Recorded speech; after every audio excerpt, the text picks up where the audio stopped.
Bom dia, oitava série, primeira aula, dia 18 de maio, primeiro horário para... Peraí, deixa eu olhar aqui, um minutinho só. Segundo horário para o oitavo A e terceiro horário para o oitavo B, tá? Então, vamos lá. A gente vai começar com figuras de linguagem, tá? Então, presta atenção.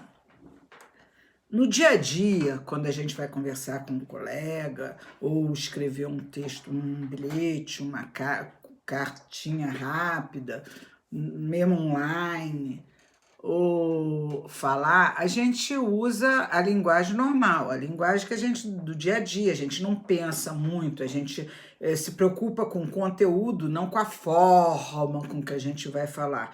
A gente preocupa mais em passar a mensagem que a gente quer passar. Mas existem ocasiões em que as pessoas querem fazer uma linguagem bonita, uma linguagem com uma construção elaborada, chique. É o caso, por exemplo, dos poetas, né? Quando eles fazem poemas, os publicitários, quando eles querem fazer anúncios, e aí eles querem fazer jogo de palavras, querem colocar uma linguagem mais interessante, né? Mais subjetiva. E aí também nós temos nas charges, às vezes nas tirinhas, enfim, nos textos literários de uma maneira geral, as pessoas quando vão construir esse tipo de texto, elas não fazem assim, pá, igual a gente faz no dia a dia. Elas pensam, elas constroem, de acordo com o objetivo de cada texto, de cada poema, o tema, o público-alvo, para quem que a gente quer fazer aquele tipo de texto, para os leitores daquele tipo de texto, ou ouvintes, se for falado. Então, a gente elabora, faz uma coisa mais elaborada. E aí entram as figuras de linguagem. As figuras de linguagem são quando a gente usa a nossa linguagem no sentido conotativo. Voltando. Lembra que nós demos, por exemplo, sentido denotativo. O que é sentido denotativo? É o sentido dicionário, primeira forma. É para que a palavra foi criada sem ser rebuscada, objetivamente, né? É o sentido literal que a gente chama. São a maneira mais comum da gente usar aquela palavra no dia a dia. Já o sentido conotativo, que também é chamado de sentido figurado, ele é usado para embelezar, né?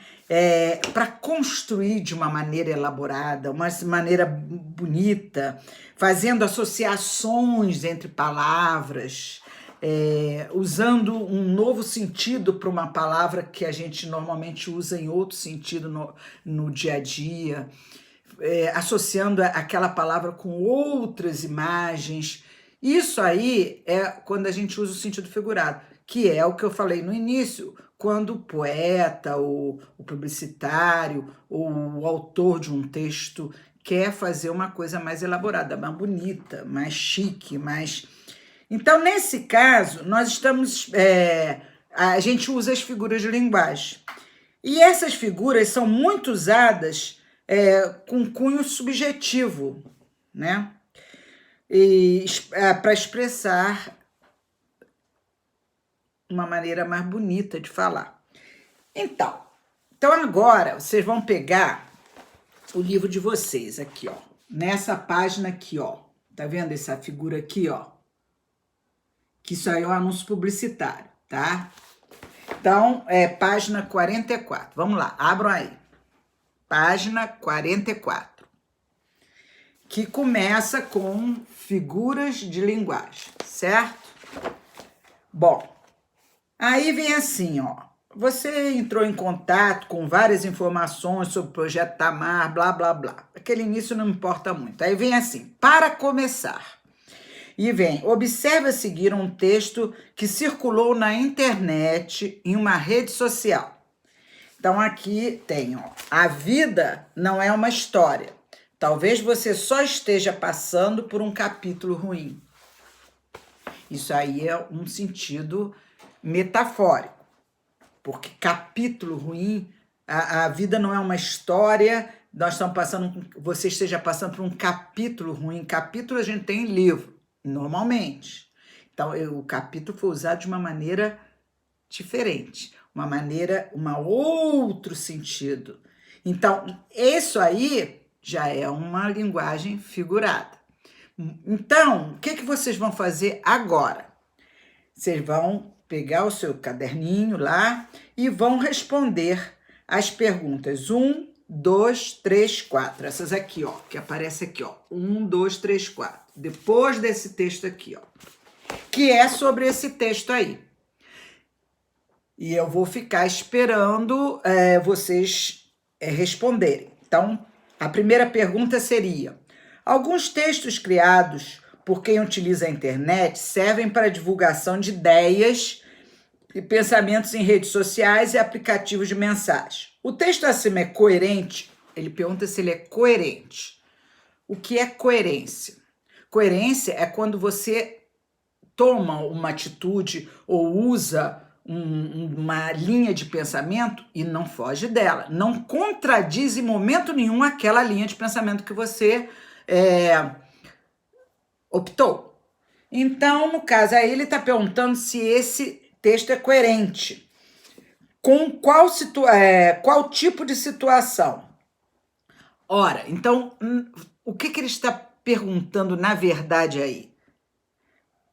A vida não é uma história. Talvez você só esteja passando por um capítulo ruim. Aqui, ó. A vida não é uma história triste. Talvez você esteja passando por um capítulo ruim. Então, ele está perguntando aí qual tipo de situação essa mensagem seria coerente. Quer dizer, para quem que a gente mandaria?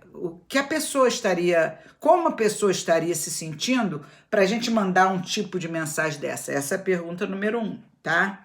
Na segunda, ele pergunta assim, ó: o texto relaciona a vida com uma história. Bom, aí vocês vão responder. O texto relaciona a vida com uma história. Que elementos verbais e não verbais também se relacionam à ideia de história? Então, verbal quer dizer que está escrito aqui.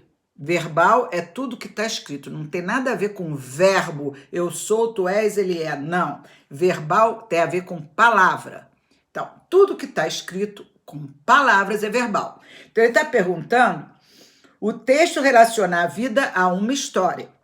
Que elementos verbais? Então, quais são as palavras que você vai encontrar aqui nesse cartazinho que tem a ver com história? Pertence ao campo semântico, ao sentido, à ideia de história. E aí ele pergunta,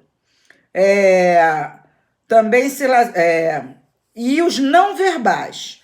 Ora, não verbal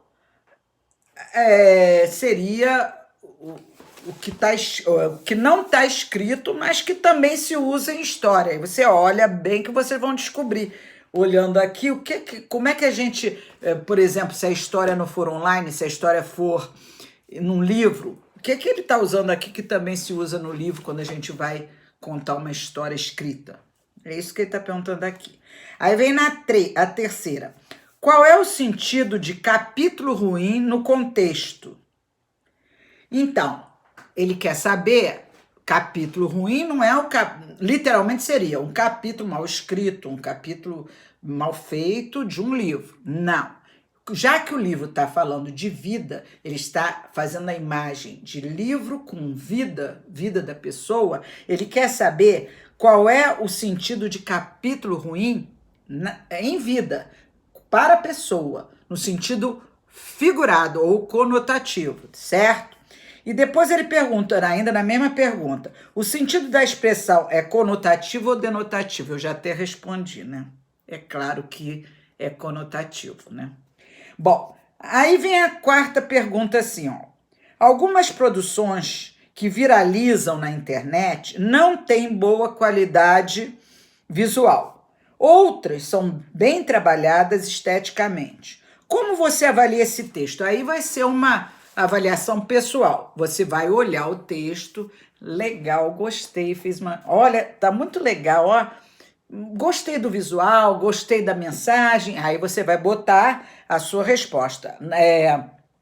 Sim, como você avalia? Um texto um texto criativo, então você vai botar, né? Boa qualidade estética, muito bem bolado, você vai bolado é gíria. Então, vamos dizer, ele explora com letras diferentes. Reparem que ele usa letras e cores diferentes para explorar a mensagem, o conteúdo da mensagem. Então, houve uma elaboração, uma construção aí, e aí você vai falar isso. Não, é uma construção bonita, porque explora tipos de letra diferentes, usa recurso da cor, cada hora ele usa uma cor, o tamanho é diferente, as formas de destacar algumas delas, das palavras também é diferente. A página também, reparem só, ela é recortada sobre um fundo. Tá vendo o fundo lá, ó?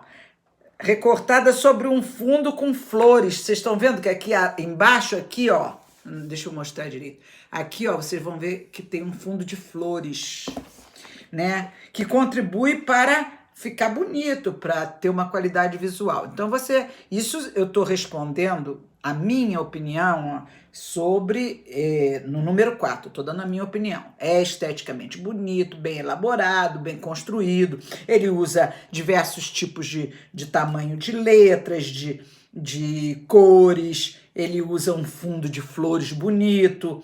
O papel é meio amassadinho assim, então dá uma impressão legal, né? Etc, etc. Isso é que você vai responder se você concordar comigo. Se você não concordar comigo, que você também tem direito de não concordar, você vai dizer não.